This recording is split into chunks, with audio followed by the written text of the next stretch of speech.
This is the Lone Crater YouTube. We hope this video helps. In this video, I will explain how to connect your eWatch audio to your phone. First, ensure both your eWatch and phone have Bluetooth turned on. It's also important to keep them close, ideally within 10 meters or about 33 feet for a strong connection. Finally, double-check that your eWatch isn't already paired with another audio device, as this can prevent a new connection. Now, let's initiate the pairing. On your phone, navigate to the Bluetooth settings. You should see a list of available devices.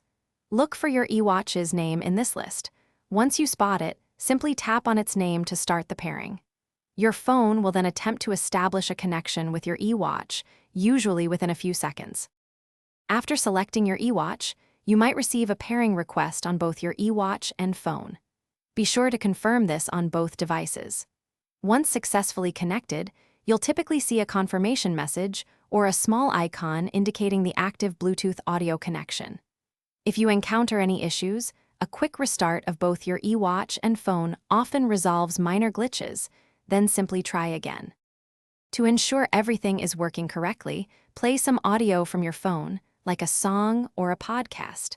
The sound should now be coming through your eWatch. You can easily adjust the volume using the controls on either your eWatch or your phone.